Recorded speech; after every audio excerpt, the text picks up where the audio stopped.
ആദ്യം ഇത്രയും വെപ്രാളം മുത്തേച്ച് ഇതങ്ങോട്ട് എടുത്തേച്ചേ ഞാൻ വിളമ്പിയേച്ചിരിക്കുന്നതാണോ നല്ലേ അതോ വർത്താനത്തിന് ഈ അടുക്കളയിൽ നിന്ന് കട്ട് അങ്ങനത്തെ ഒരു ശീലമായിപ്പോ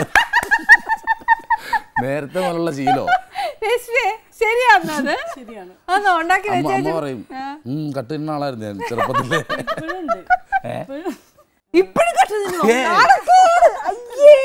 ബീഫൊക്കെ ഉണ്ടാക്കി ഇടയ്ക്കൊക്കെ വന്ന് കുറച്ചിങ്ങനെ തിന്നിട്ട് പോവും പിന്നെയും കുറച്ചേരം കഴിയുമ്പോൾ ചുരുക്കം പറഞ്ഞ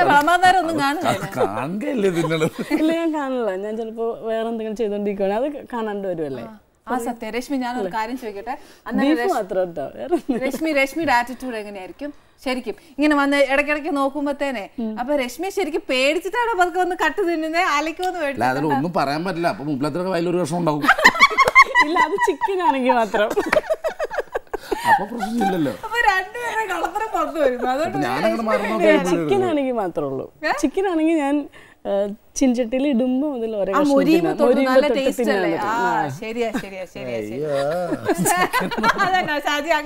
ഞങ്ങൾ രണ്ടും പാകിസ്ഥാൻ ഇന്ത്യയും പോലെ ഞാൻ ബീഫും അത് ചിക്കനും രശ്മി ബീഫ് കഴിക്കില്ല എനിക്ക് ചിക്കനും വേണ്ട ഇഷ്ടമല്ല ഇച്ചിരി പോലും ഇഷ്ടമല്ല തെർമോക്കോള് തിന്ന പോലെ തിന്നാന്നല്ല കഴിഞ്ഞാൽ അതിൽ വലിയ ഗുണമൊന്നുമില്ല ചിക്കൻ കഴിച്ചു നോക്കിയിട്ടില്ലേ ഇത് കഴിക്കും ഇത് സ്മെല്ല് വന്നപ്പോ തന്നെ ഓക്കേന്ന് രശ്മി കേട്ടോ ഇത് അങ്ങോട്ടും കൂടെ ബാധിക്കുവേ ഷാജി അല്ല ഇത് ഞാൻ കൊണ്ടുവന്ന് തന്നെ ഇങ്ങനെയൊക്കെ കറികളുണ്ട് നാട്ടിൽ നിന്ന് അറിയിക്കാൻ വേണ്ടി കൊണ്ടുവന്നതാ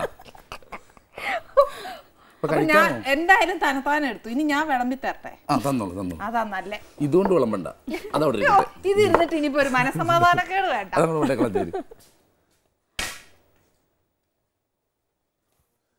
ഓക്കെ കപ്പയ്ക്ക് ആദ്യം ഇച്ചിരി ചമ്മന്തി അരട്ടെ ഓക്കെ ഇത് കാന്താരിമുളക് അരച്ച ചമ്മന്തിയാണ് ഇത് കാന്താരിമുളക് തന്നെ ഇത് ഇച്ചിരി തൈരും കൂടെ ചേർത്തതാ ഓ ലക്ഷ്മി ഒന്ന് എളിമപ്പെടുത്തിയിട്ടുണ്ടത് ഇനി എന്നാക്കെ കണ്ടുപിടിക്കോ ഇത് എത്ര സമയം കൊണ്ട് വെച്ച് റെഡിയാക്കിയത് ഒത്തിരി നേരം ഒന്നും വേണ്ട കപ്പ പുഴുങ്ങാൻ എന്നാ നേരം വേണം അല്ലേ രശ്മി പിന്നെ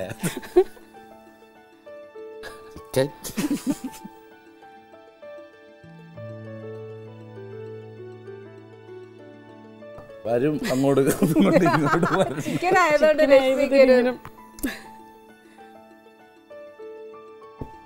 കൈയൊക്കെ മാറ്റാൻ എനിക്കൊന്ന് കൈയിടാൻ പറ്റുള്ളൂ ഞാനൊന്ന് വിളമ്പിക്കോട്ടെ ചേച്ചി കിടക്കണല്ലേ ഞാൻ കുറച്ച് കഴിച്ചോളാം അരമണിക്കൂർ എന്റെ വിവരം അറിഞ്ഞിട്ട് കഴിക്കണല്ലോ അല്ലേ ഞാൻ തിരിച്ചെടുത്തോണ്ട് വരും കേട്ടോ ചേച്ചി ചേച്ചിയുടെ കിച്ചൺ ഉണ്ടല്ലോ ഭയങ്കര കളർഫുള്ളാ നമ്മൾ ഓരോ വീട്ടിൽ ചെന്നാൽ ആ കിച്ചൺ കണ്ടാൽ നമുക്ക് അവിടെ ഭക്ഷണം കഴിക്കാൻ തോന്നും ചില വീട്ടിൽ ചെന്ന് കിച്ചൺ കണ്ടു കഴിഞ്ഞാൽ പിച്ചക്കാർ പോലും ഭക്ഷണം കഴിക്കുകയല്ലെന്ന് അങ്ങനത്തെ ഒരു അവസ്ഥ ഉണ്ടാവും എപ്പോഴും കിച്ചൺ ഭംഗിയായിട്ടിരിക്കും അതെ എപ്പോഴും നമ്മൾ അതല്ലേലും അമ്മമാരൊക്കെ പെൺപിള്ളേരെ പഠിപ്പിച്ചു വിടുന്ന ഒരു കാര്യം തന്നെ അല്ലേ നമ്മുടെ കിച്ചണും ഒക്കെ എപ്പോഴും വൃത്തിയാക്കി ഇട്ടാലേ ആ ഒരു എന്നാ പറയാ ഇല്ലേ അല്ലേ തല്ല് കിട്ടും അമ്മമാരുടെ നിവൃത്തിയില്ലേല് തീർച്ചയായിട്ടും രശ്മി അങ്ങനെ തന്നെ 24 മണിക്കൂർ സിംഗിളായിരിക്കും കേട്ടോ എപ്പോഴും ഒരെണ്ണം കഴിഞ്ഞാൽ അപ്പം തന്നെ പോകും നമ്മൾ ഇതൊക്കെ പിന്നെ ചെയ്താൽ പോലും അപ്പം തന്നെ ഉള്ളത് അങ്ങ് വൃത്തിയാക്കി ഇട്ട് കഴിഞ്ഞാലേ നമുക്കൊരു സമാധാനം അല്ലെ കുന്നുകൂടി കഴിഞ്ഞാൽ നമ്മൾ എന്നാ എടുക്കും നമ്മൾ തന്നെ ചെയ്യണ്ടേ നാസിക് ഡോള് പഠിക്കണ ഒച്ചയായിരിക്കും കിച്ചണിൻ്റെ അകത്ത് ഫുള്ള് പാത്രം ടക്കടക്കടക്ക അത് പിന്നെ ഒരു എന്നാ പറയുന്നത് ഒരു ഗ്രഹനായി അങ്ങനെ പറയാനൊക്കെ അവരുടെ ഒരു ഡ്യൂട്ടിയാണ് അതല്ലേ ഒന്നും ചേർക്കും എപ്പോഴും അങ്ങനെ തന്നെ എന്തായാലും നല്ല സെറ്റപ്പ് ആയിട്ടുണ്ട് കിച്ചൺ അടിപൊളി ഭക്ഷണം ഫുഡ് ചിക്കൻ പ്രോഗ്രാം ഒക്കെ കഴിഞ്ഞ് വരുമ്പോഴേ 3 മണി വെളുപ്പിനൊക്കെ ആണെങ്കിൽ ഞാൻ പറയും വിളിച്ചു ചോദിക്കും എന്താ വേണ്ടതെന്ന് ചോദിക്കും എന്തെങ്കിലും വാങ്ങിക്കണം എൻ്റെ മൈൻഡ് മുഴുവൻ പാലോ അങ്ങനെയുള്ള പേപ്പറോ അതൊക്കെ ആയിരിക്കുള്ളൂ എനിക്കൊരു ചിക്കൻ മതിയെന്ന്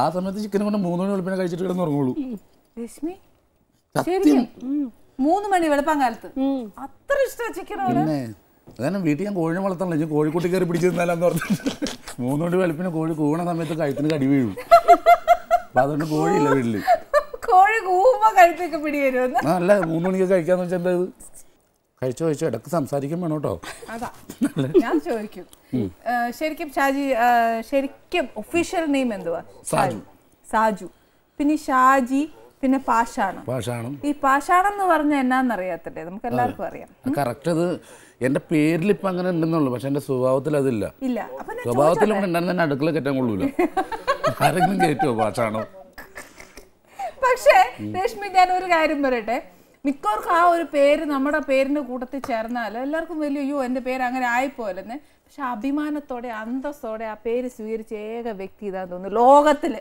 ഒരു നാണമില്ലാതെ അതുകൊണ്ട് പറ. വേറെ കാര്യമുണ്ട്, എൻ്റെ ജീവിതം ഒന്ന് പച്ച പിടിച്ചത് ഈ ഒരു ക്യാരക്ടർ വന്നേ. പിന്നെ നേരെ നടന്നു പോകാനല്ലേ നമുക്കൊരു ഇപ്പോൾ ഒരു വണ്ടി സൗകര്യം ഉണ്ടായി, അങ്ങനെയൊക്കെ ആയ ജീവിതം ഒന്ന് പച്ച പിടിച്ച് ഈ ഒരു ക്യാരക്ടർ ഉണ്ടാകും. അപ്പം ഇതിനെ മറ്റുള്ളവർ ഇത്ര നാൾ നമ്മൾ ഉപയോഗിച്ചുകൊണ്ടിരുന്ന പേരുകൊണ്ട് ഒരു ഗുണം ഉണ്ടായിരുന്നില്ല. ചീത്ത പറയാൻ മാത്രമേ വിളിക്കുള്ളൂ. ഹലോ അപ്പം ഷാജു ഇങ്ങനെ വിളിക്കുള്ളൂ. ഇപ്പോൾ പാഷാണംശാജി ഇങ്ങനെ ചേച്ചോണ്ട് വിളിക്കും. അതൊരു പ്രത്യേകത ഉണ്ടെന്ന് വെച്ചാൽ കാരണം ആ സ്കിറ്റ് ഞാൻ ചെയ്തിട്ട് ആ ഒരൊറ്റ ക്യാരക്ടർ കൊണ്ടാണ് ഞാൻ ഇത്ര സിനിമ ചെയ്തതാണെങ്കിലും അത് കണ്ടിഷ്ടപ്പെട്ടിട്ടാണ് വിളിച്ചത്. വേറെ എന്തെങ്കിലും പ്രോഗ്രാം വിളിക്കണമെങ്കിലും പാഷാണംശാജിയുടെ ടീമിനെ അല്ലെങ്കിൽ പാഷാണംശാജിനെ വിളിക്കും, ഇതേ പറയുള്ളൂ. അപ്പം എന്തായാലും എൻ്റെ ജീവിതത്തിന് ഏറ്റവും കൂടുതൽ ഗുണം ചെയ്തേക്കണം ആ ഒരു ക്യാരക്ടർ വന്നോടുകൂടിയാണ്. അപ്പം ഞാൻ 2 കൈ നീട്ടി സ്വീകരിക്കണ്ടേ. പിന്നെ തീർച്ചയായിട്ടും. പക്ഷെ ചില സ്ഥലത്തും കബത്തും പിന്നെ ചെക്ക് എഴുതിയപ്പോഴും പാഷാണംശാജിന്ന് ചോദിച്ചു, അവിടെ പ്രശ്നങ്ങളായി. ബാഗിൽ കൊണ്ടുവന്ന് പറഞ്ഞു ഇങ്ങനത്തെ ഒരാളുടെ ചെക്ക് ഇവിടെ അക്കൗണ്ട് ഇല്ല എന്ന് പറഞ്ഞു. അപ്പോഴാണ് ഞാൻ നോക്കണം തന്നെ. അങ്ങനെയുള്ള ചില പ്രശ്നങ്ങളുണ്ട്. ഈ കഴിഞ്ഞ ദിവസം ഞാൻ അമ്മയായിട്ടൊന്ന് ഹോസ്പിറ്റലിൽ ചെന്ന് കഴിഞ്ഞപ്പോഴത്തേക്ക് അവിടെ നിന്ന് ബ്ലഡ് ടെസ്റ്റ് ചെയ്തിട്ട് തീരെ വയ്യൊരു ചേട്ടൻ നടന്നു പോകും ഇങ്ങനെ. അപ്പോൾ എന്നെ കണ്ടിരിക്കുന്ന പാതാള ഷാജി അല്ലേ? പാതാളമല്ല ചേട്ടാ, പാഷാണംശാജി. അപ്പോൾ ഇവർക്ക് എന്തോ ഇതിൻ്റെ ഫ്രണ്ടിലുണ്ടെന്ന് പറയാം. ഷാജി ഓക്കെ, പാതാളം എന്ന് വിളിക്കുന്ന പാൽക്കാരൻ ഷാജി എന്ന് വിളിക്കുന്ന ഭാസ്കരൻ ഷാജി എന്ന് വിളിക്കുന്ന ആൾക്കാരുണ്ട്. ഒരു ഷാജി കിടപ്പുണ്ട്, അതിൻ്റെ ബാക്കിൽ എന്തൊക്കെയുണ്ട്. ആക്ച്വലി പ്രായം ചെന്ന ആൾക്കാരായിരിക്കും അങ്ങനെ വിളിക്കണം. പിന്നെ ഈ പാഷാണംശാജി എന്ന് പറഞ്ഞിട്ടുണ്ടെങ്കിൽ ആൾ നെഗറ്റീവ് ക്യാരക്ടറാണ്, പക്ഷേ അത് മറ്റുള്ളവർക്ക് ഇഷ്ടപ്പെടണം ഒരു നെഗറ്റീവ് ക്യാരക്ടർ. പുള്ളി അങ്ങനെ ആരെ ദ്രോഹിക്കണമെന്നില്ല, പുള്ളിയുടെ ഒരു എൻ്റർടൈൻമെൻ്റ് ആണത്. അപ്പോൾ അതുകൊണ്ടാണ് ഇത്ര നെഗറ്റീവായിട്ടുള്ള ഒരു ക്യാരക്ടർ ചെയ്ത ക്യാരക്ടറിൻ്റെ സ്വഭാവമാണോ പറയുന്നത്? ആ, പണിക്കൊന്നും പോകില്ല, കടറവാക്കി വന്ന് നിൽക്കുക, വഴിയെ പോണവരെ വഴി തെറ്റിച്ച് വിടുക, തമ്മി തല്ലിക്കുക. പഠിക്കാൻ വന്ന് നിൽക്കുന്ന സ്കൂളിലെ പിള്ളേർ വന്ന് നിൽക്കുമ്പോഴത്തേക്ക് പേപ്പർ എടുത്ത് വയ്ക്കും, ഇന്ന് എല്ലാ വിദ്യാലയങ്ങൾക്കും അവധി പ്രഖ്യാപിച്ചിരിക്കുന്നു, പിള്ളേർ ഓടിക്കളയുക. അങ്ങനെയുള്ള പുള്ളിയുടെ രസങ്ങളത്. ക്ലൈമാക്സിൽ ഫയർഫോഴ്സ് വണ്ടി വന്ന് നിന്നിട്ട് പറയും ഇവിടെ അടുത്തൊരു വീട് കത്തിയെന്ന് പറയും. അപ്പോൾ പറയും അത് ഇവിടെ അല്ല 3 കിലോമീറ്റർ അപ്പുറത്താന്ന് പറഞ്ഞിട്ട് ഇവരെ പറഞ്ഞു വിടും. അപ്പോൾ വേറെ നമ്മൾ ഏട്ടാ നിൻ്റെ വീടാണ് കത്തിയത്. ആ പുള്ളി നിന്ന് കരയുമ്പോഴത്തേക്ക് കൂട്ടം കരയുണ്ടാ കൊടുത്താൽ കൊല്ലത്തും കിട്ടും. അപ്പോൾ കരയുമല്ല, നിന്ന് ചിരിക്കുക.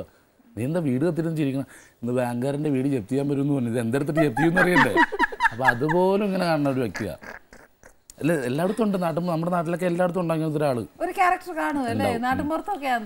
ഇപ്പൊ ഒരുമാതിരിപ്പെട്ട ഗുണ്ടകൾ, ഷാജി എന്ന് പേരുള്ള ഗുണ്ടകളൊക്കെ ഉണ്ട്.